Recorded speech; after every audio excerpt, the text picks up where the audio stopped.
你以為秋葉原仲係動漫天堂？咁你就大錯特錯。無線電匯館變咗排隊黨戰場，炒客打尖，專劏遊客，連地標 Sega 都冇埋，變咗夾公仔店，5分鐘都唔使1000幾百，連渣都冇。所謂女僕咖啡，你要小心啦，可能係專呃遊客錢嘅半風俗陷阱。唔想做水魚呢一條片，你一定要睇到最後。皆さんこんにちは，歡迎收睇《甜甜媽遊記》，我係 Alex 啊，我係 Tola。今日山手線完全制霸系列咧，就帶大家嚟到秋葉原啦。係啦，同大家嚟睇下秋葉原啊，係咪仲係大家心目之中嗰個遊戲動漫天堂啊？好啦，唔講咁多啦，一齊嚟睇下。行きましょう。跳跳貓遊記以東京為基地，觀眾朋友，如果你都中意美食、旅遊同日本生活資訊，咁就一定訂閱我哋嘅頻道。感謝每一位朋友嘅支持。都有一排冇嚟過秋葉原啦。今次嚟到啊，都係好多人啊，好旺啊！今日仲係平日喎。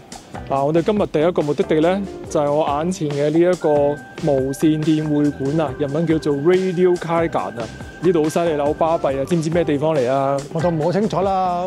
平時行過都唔好留意呢間嘢嘅。呢個地方就犀利啦，就係咧買一啲手板模型啦、限量遊戲卡啦，同埋啲電腦啊嘅商場啦。平時啊人山人海啊，要排隊先入到去嘅喎。而家連外國人啊、日本人啊都知道啊，可以喺度買到啲限量版商品嘅喎。上次咧有一次啊睇報紙啊，話喺度排隊啊買呢個限量版電腦啊，就出現咧呢個中日大戰啊，中國人同埋日本人嘅炒家嚟呢度排隊啊，跟住咧互相睇唔順眼喺度大打出手啊！好啦，我哋而家又去呢個商場睇下啦。呢一個商場咧，連埋樓下 B1 咧，就一共有10層樓嘅。咁啊，啲限量版遊戲啊，同埋啲手板模型咧，就集中係1樓同埋2樓啦。一入嚟就見到有個買取中心啦，呢度咧就俾你買啲二手商品嘅。咁但係咧，外國人咧淨係可以買，可以賣。對面咧就有間手信店啦，裏面有啲秋葉原嘅手信啦 ，Hobby Station 啊，我哋又去睇下先。呢度有啲閃卡啦，唔同嘅款啊，價錢有啲唔一樣嘅。有啲又好平啊，80 yen， 有啲貴少少嘅咧就600幾、700幾 yen 都有。呢一邊2樓我見到好多 figure 啦，啲手板模型啊，我哋啲玩具啊，我哋睇下。呢度見到有啲聖鬥士嘅手板模型啦，跟住咧下面咧就有啲高達嘅模型啦，上面有晒價錢啊，明碼實價，睇啱咧就可以出手啦。有呢個龍珠啦，跟住有鬼滅啦。當然仲有小朋友喜愛嘅哆啦 A 夢啦，呢一啲下盒嘅手板咧，我都好似係啲夾公仔機啊 UFO 機夾出嚟嘅，唔知係咪啦？如果我講錯嘅話，觀眾朋友可以糾正我啊。呢一邊就有一排扭蛋機啦，話唔定咧可以喺度尋到寶喎，有啲小首飾啊、公仔啊，同埋啲小動物嘅扭蛋啊。3樓就有一啲公仔賣啦，有啲黐家娃嘅限量版公仔啊，我唔知係2手定係1手啊，但我見到好多款咯。如果你好中意黐家娃咧，喺呢度都可以尋到寶啦。哇！呢度啲嘢都幾貴下喎。係啊，炒貴晒啊嘛！而家呢度好多遊客嚟嘅，有見到香港人、韓國人，個個都外國人識得嚟呢度啊。咁而家咧，我日本朋友話咧，想買手板遊戲卡咧，就唔好嚟呢度啦。咁去邊度買好啊？應該要去中野或者池袋啊！咁有冇地址啊？俾我啊，不如地址咧，我就係留言話俾大家聽啦。有興趣就留言問我哋啦。哇！呢度以前讀書嘅時候啊，好似好多嘅電子零件賣嘅喎，而家唔見晒啦。而家有啲搬咗啦，呢個疫情之後都大執位啊。今日星期3啊，晏晝3點鐘，已經幾多人喺度行嚟行去。Tola 你知唔知呢度邊度嚟先？我都唔好記得啦。平時咧嚟秋葉原都好少行呢邊嘅，次次都係咗 Softmax 嗰邊嘅喎。你啊真係唔識補啦！呢一度啊就係以前啊世嘉遊戲機中心嘅位置啊！哇，簡直係集體回憶嚟㗎。日本人啊應該個個都知啊。我以前啊留學嗰陣時啊都經常喺呢度留連㗎。好啦，而家咧就變咗呢個 Gigo 啊夾公仔中心啦。我哋都可以去睇下可唔可以夾到公仔嘅噃。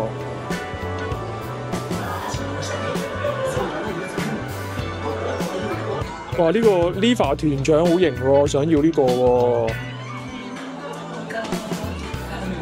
呢啲咁嘅手板啊，咪就頭先嗰度無線電匯館嗰度喺度賣嗰啲產品咯。咁如果夾到嘅話，攞去嗰度賣，咪賺好多錢咯。今日都買取完畢啦。咁可以儲定啊，下次再去過噶嘛。咁你試下夾咯。好啊好啊好啊！1000 yen 5 place 啊！而家已經唔使唱銀仔啦，全部都電子貨幣啊！我哋啲老人家仲係諗住要入銀仔添。好，咁就玩1000 yen 試下啦，撞下手神。好啦，第一嘅。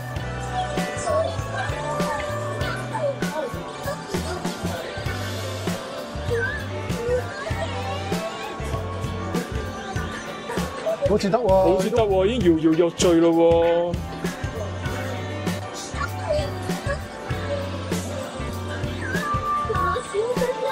第二下唔得啦。好，第三嘅。應該都冇乜可能呢個，好似好難喎。好，第四嘅。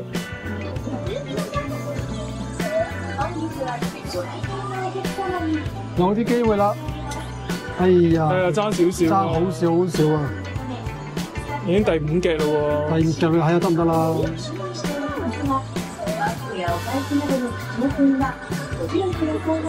唉，唔得啦！爭靚啊！爭靚！哦，咁樣就冇咗1000 yen啦，乜都夾唔到。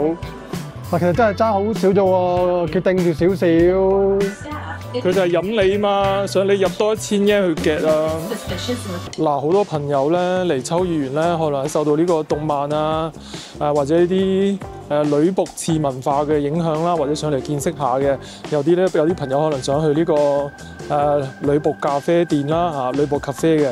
咁有陣時咧喺 Google 嗰度咧搜尋一下咧，可能誤打誤撞咧就會嚟到呢一條女僕街啊！咁呢個女僕街咧，其實都會有好多嗰啲女僕咧企喺街度咧係宣傳嘅。咁其實咧佢就唔係做緊呢一個女僕 cafe 嘅宣傳啊。咁其實做緊係一啲叫做 concept cafe 啊。咁其實呢一啲咧唔係女僕 cafe 嚟喎，係一啲半風俗店啊。咁啲朋友如果唔係想去嘅話咧，就唔好去呢啲店啦。咁可能之前見過新聞咧話有啲遊客咧就俾人昆咗啲錢啦。如果有啲觀眾朋友咧真係上嚟幫襯女僕 cafe 嘅話咧，我介紹你嚟呢間啊 At Home Cafe 啊。咁呢個咧就係有成20年歷史嘅女僕 cafe 啦。咁裏面咧啲 menu 咧嘢飲啊、食品啊，全部都係明碼實價，冇隱藏收費嘅喎啊！大家認住呢間鋪啦。哇！東京最大嘅 Yodobashi Camera 喎。係啊，呢度係秋葉原嘅地標嚟㗎。我以前冇嘢做嘅時候都會過嚟 hea 㗎，行下睇下摸下啲嘢啊，都幾好喎。咁啊打發咗1日時間啦。最衰就冇錢買啦啲嘢。咁我哋今日去邊度威啊？我哋帶你上去食甜品啦。哇！好啊好啊，食甜品我啱啊。今日就嚟呢間啦，食甜品啦。French toast 喎，哇！呢個栗子蛋糕好靚喎。呢一度咧最主要係食呢個 French toast 啦。咁咧佢呢度咧有一個叫 Sisters， 即係可以你一次過咧就實現2個願望啊！又可以食 pancake， 又可以食呢個 toast。依家全部轉晒用手機啊 QR code order， 非常之方便啊！落咗 order 之後啊，大概15分鐘先有得上菜咯，因為我見到咧個廚師啊廚房裏面啊忙咁啊，3個廚師喺度整咁啊。嗱，我呢一個咧就係原味嘅。我2塊 pancake 啦，同埋1塊呢個 French toast 嘅。嗱，我呢個咧就係山核桃加埋呢個焦糖嘅 Sisters 啦。呢間店咧就主打咧就係呢個法國西多士啦，但係其實咧佢嘅西多士咧係得1半塊嘅啫喎，反而嗰個日式 pancake 咧就係2塊咁多喎。其實個份量都幾大下嘅喎，雖然話係1480 yen，但我都幾抵食啊！同埋見到咧都好想食啊！頭先都唔係好肚餓，而家見到已經好肚餓啦。首先我哋解開呢一個 pancake 睇下先，呢個係好典型嘅日式 pancake 啦，好腍、好軟啊，好鬆軟啊。咁啊點少少 cream 食啦，入口即溶，好似食陣崩一樣啊！跟住你食呢個 French toast 咯喎，我哋可以淋少少糖漿啦。嗰啲糖漿有啲稀咁樣，好似水咁樣。佢同中式有啲唔同嘅，其實切落去咧，個手感咧都係唔覺得好硬咯，但係咧就實心一啲嘅，有啲似呢個馬拉糕嘅感覺啦。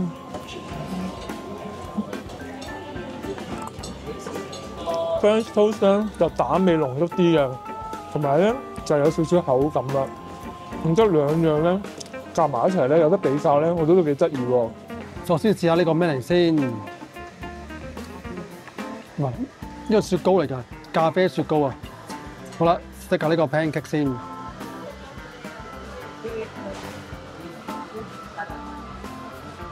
一般嗰啲日本嗰啲日式 pancake 啦，冇乜特別，一般咁樣。仲有呢個法國西多士先，呢個西多有啲口感啊！我上次去九州食嗰個西多士咧，好似白水麵包咁樣啊，腍謝謝嘅。呢個都 OK，唔錯。嗱，今次咧嚟秋葉原行咗行咧，就覺得秋葉原嘅變化都幾大嘅。由以前咧本地化面向日本人咧，而家都變咗國際化啦。咁同埋同時咧一啲金錢嘅騙案啦，同埋劏遊客嘅一啲新聞咧，就成時都聽到喎。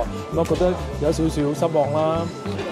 觀眾朋友中意我哋今日嘅分享，記得 like 同埋 share 俾朋友睇。未訂閱嘅記得要訂閱同埋撳埋個鐘仔咯喎。最新影片推出就會通知你㗎啦。好啦，我哋下一條片再見，またね。